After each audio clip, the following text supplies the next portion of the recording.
సద్గురు జ్యోతిషాలయం నుండి 2026 మే నెలలో వార ఫలాలు 8వ తారీఖు నుండి మొదలు పెడితే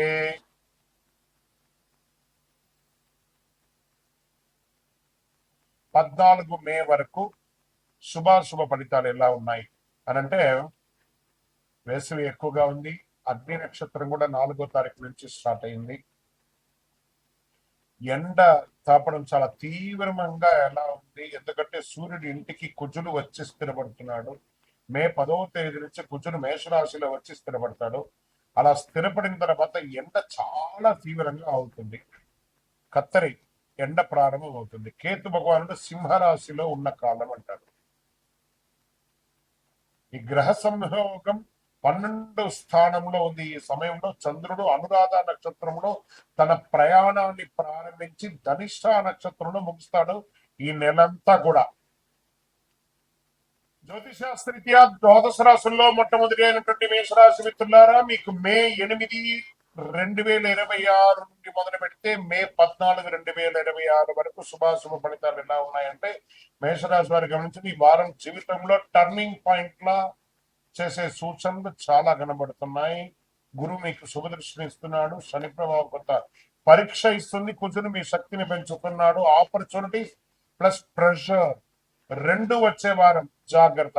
వ్యాపారం చేసే వారికి కొత్త అవకాశాలు వస్తున్నాయి, కానీ వెంటనే నిర్ణయం తీసుకోకుండా పార్ట్నర్షిప్ విషయంలో జాగ్రత్త పడండి. ఉద్యోగస్తులకి కొత్త బాధ్యతలు వస్తున్నాయి, ప్రమోషన్స్ కనిపిస్తున్నాయి, కానీ పేషెన్స్ చాలా అవసరం. ఇది ప్రైవేట్ రంగం వారికి అయితే కాస్త వర్క్ లో ప్రెషర్ ఉంటుంది, అయినా సర్దుకుంటారు. ఆర్థిక పరిస్థితి డబ్బు రావడం ఉంటుంది, కానీ నిలవడం కష్టంగా ఉంటుంది. పెట్టుబడులు వేయాలంటే ఆలోచించి చేయండి. అన్ఎక్స్పెక్టెడ్ ఎక్స్పెండిచర్స్ వస్తాయి. చిన్న చిన్న మిస్అండర్స్టాండింగ్ భార్యాభర్తల మధ్య, కుటుంబంలో తల్లిదండ్రుల మధ్య, అన్నదమ్ముల మధ్య వస్తుంది. పెద్దల మాట వినడం మంచిది. మీరు కూల్ గా ఉంటే సమస్యలన్నీ తొలగిపోతాయి. రాజకీయ రంగంలో ఇన్ఫ్లుయెన్స్ పెరుగుతుంది, మీ మాటకు విలువ పెరుగుతుంది, కానీ ఈగో కంట్రోల్ అవ్వాలి. నాకు పదవి ఉంది కదా అని చెప్పి ఈగోకు వెళ్ళకండి. వ్యవసాయం వారికి ప్లానింగ్ బాగుంది, ఇమీడియట్ రిటర్న్స్ రావు, కానీ ఫ్యూచర్ కొంచెం స్ట్రాంగ్ గా ఉంటుంది. ఈ యొక్క మంచినీళ్ళ కొరత కోసం ప్లాన్ బోర్ ని రీషెడ్యూల్ చేసుకోవడం అన్ని చేసుకుంటారు. ఇంకా పెండింగ్ లో ఉన్నటువంటి కోర్టు కేసులన్నీ కూడా స్లోగా మూవ్ అవుతాయి. త్వరగా ఫలితాలు రావడం కష్టం, కానీ కాంప్రమైజ్ ప్రయత్నాలు ఎక్కువ చేసుకోవడానికి ప్రయత్నం చేయండి. షేర్ మార్కెట్కి వచ్చిందంటే రిస్క్ తీసుకోకండి, లాంగ్ టర్మ్ లో ప్లే చేయండి. షార్ట్ టర్మ్ లూస్ ఛాన్సెస్ ఎక్కువ ఉన్నాయి, లాంగ్ టర్మ్ మీకు చాలా సేఫ్. ఇంకా విద్యార్థులకి కాన్సన్ట్రేషన్ చాలా ఇంప్రూవ్ అవుతుంది. ఎగ్జామ్ ప్రిపేర్ అయ్యే వారికి మంచి టైం. హార్డ్ వర్క్ చేయండి. ఆరోగ్యం పట్ల స్ట్రెస్ వల్ల హెడేక్, బీపీ ఇష్యూస్ రావచ్చు. స్లీప్ ఇంపార్టెంట్, ఫోన్ అవాయిడ్ చేయండి. ఫుడ్ హ్యాబిట్ జాగ్రత్త. ఇంకా లక్కీకి వచ్చేసినప్పటికీ మధ్యస్థంగా ఉంటుంది. ఎఫర్ట్ మీదే, రిజల్ట్ డిపెండ్ గా ఉంటుంది. పరిహారాలు: మంగళవారం గణపతి పూజ చేయండి, హనుమాన్ చాలీసా చేయండి, ఎరుపు పువ్వులు, ఎరుపు వస్త్రాలు ధరించండి, ఎరుపు పుష్పాన్ని దేవుడికి ఇవ్వండి. గుడికి వెళ్ళి మీ వయస్సు ఎంత ఉందో అన్ని దీపాలు పెట్టండి. అద్భుతంగా ఉంటారు. విజయోస్తు. మీ యొక్క వ్యక్తిగత జాతకం తెలుసుకోవాలనుకుంటే మీ పరిసర ప్రాంతాల్లో ఉన్నటువంటి గురువుని సంప్రదించండి. లేదా గురుగారు మీ ద్వారానే మేము జాతకం తెలుసుకోవాలనుకుంటున్నామనంటే మీ పేరు, date of birth, time of birth, place of birth మా యొక్క డిస్ప్లేలో కనబడుతున్నటువంటి నంబర్కి వాట్సాప్ చేయండి, కాల్ చేయండి, మీ అపాయింట్మెంట్ ఫిక్స్ చేసుకోండి. విజయోస్తు. జ్యోతిష్ శాస్త్రం అనేది పడుతున్న వర్షానికి ఒక గొడుగు మాత్రమే, కానీ జ్యోతిష్యం జీవితం కాదు. మీరు మిమ్మల్ని నమ్మండి, మీ యొక్క ఇష్టదైవాన్ని, కులదైవాన్ని నమ్మండి. విజయోస్తు. చంద్రమౌళి వెంకటేష్ శర్మ. రానున్న జూన్ 2వ తారీఖున గురు పెయర్చి అంటారు, అంటే గురు అతిసారం. గురు ఎప్పుడైతే స్థానం మారుతాడో వాళ్ళ జీవితాలే మారుతాయి అంటారు. అలాంటి అద్భుతమైనటువంటి ఒక మహా అద్భుతం 2026 జూన్ 2వ తారీఖున గురువు మిథున రాశి నుంచి కర్కాటక రాశికి రాబోతున్నారు. ఈ రోజుని పండుగలాగా జరుపుకోవాల్సినటువంటి ఒక సమయం. అందరూ ప్రజలంతా కూడా సుఖ సంతోషాలతో ఫలితాలు కలిగే ఒక అద్భుతమైనటువంటి నిజం అన్నమాట ఈ యొక్క అతిసారం. కారణం ఏమంటే ఈ సంవత్సరం గురువే కర్కాటక రాశిని శాసించేవారుగాను ఉచ్చ స్థితిని పొందుతున్నారు కర్కాటక రాశిలో.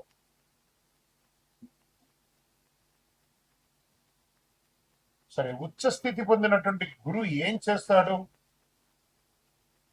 సాధారణంగానే గురువు వచ్చాడంటే, గురుబలం వచ్చిందంటే మంచి జరుగుతుందని ఒక పేరుంది. ప్రత్యేకించి ఉచ్చ స్థితి పొందినటువంటి గురువు ఏం చేస్తాడు? అందులో గురు భగవానికి చాలా ఇష్టమైనటువంటి ఇల్లు కర్కాటక రాశి. అందుకే గురు చంద్ర యోగం, చంద్రుని యొక్క ఇల్లు.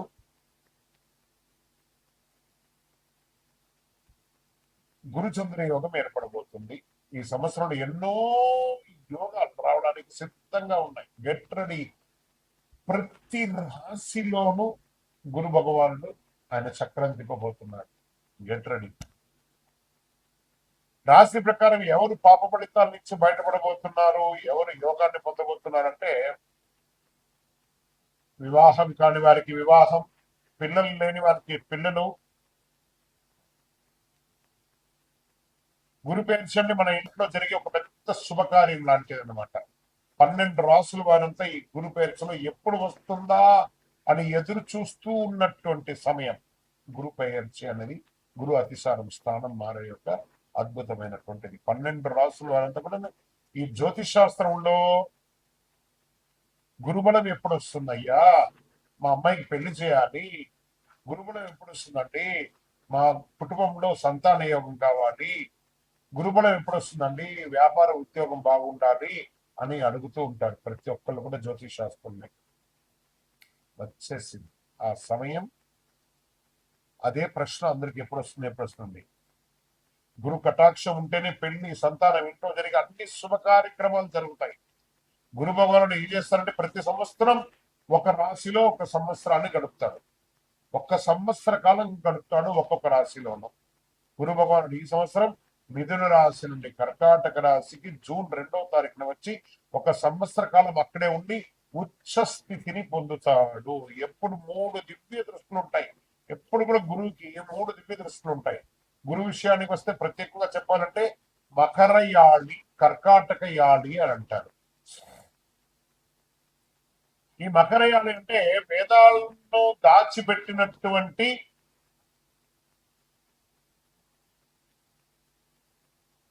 స్థలం అని కూడా అర్థం.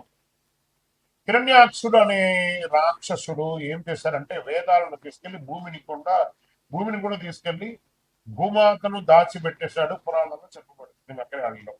ఆ వేదాలను దాచిన స్థలాన్ని మకరయాళి అని, వేదాలను వెలుగులోకి తీసుకొచ్చినటువంటి దాన్ని కర్కాటక అని అంటారు. అదే కర్కాటక రాశి. అందులోనే గురు భగవానుడు ఇప్పుడు రాబోతున్నాడు. అంటే ఏదైతే నష్టం ఉందో దాన్ని బయటికి తీసుకొచ్చేది ఎవరైనా ఉన్నారంటే అది కర్కాటక రాశి. ఆ కర్కాటక రాశిలోనే గురు భగవానుడు రాబోతున్నాడు. అలాంటి కర్కాటక రాశి గురువు ఉచ్చస్థితి పొందినప్పుడు ఏమవుతుందంటే, జ్యోతిష్ శాస్త్రంలో ఉచ్చస్థితి పొందడం కూడా ఇదే మొదటిసారి కర్కాటకంలో.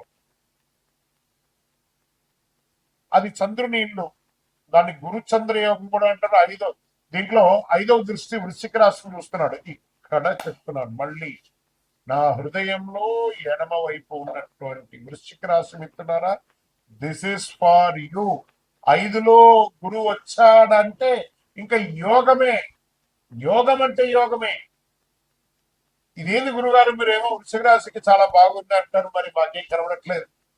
ప్రయత్నం చేయండి. జూన్ 2 తర్వాత చూడండి, పట్టిందల్లా బంగారం. జాక్పాట్. ఈ ప్రపంచంలో ఎవరన్నా వృశ్చిక రాశి వాళ్ళు ఉన్నారంటే వాళ్ళు నా దగ్గర జాతకం తెప్పించుకోవాలి. అంత యోగం జరగబోతుంది. 5లో గురువు మీ జీవితంలో ఒక్కసారి వస్తున్నాడు. ఇక్కడ ఆయనకు 3 చూపులు ఉన్నాయి. 5, 7, 9. 5వది యోగ దృష్టి, 7వది కళత్ర దృష్టి, 9వది భాగ్య దృష్టి అంటారు. ఇప్పుడు గురువు 5వ స్థానంలో వృశ్చిక రాశిని చూడగా అది కుజుని రాశి కాబట్టి కుజునిపై గురువు దృష్టి పడినప్పుడు దానికి గురుమంగళ యోగం. వృశ్చిక రాశికి ఏమొస్తుంది? గురుమంగళ యోగం అనే యొక్క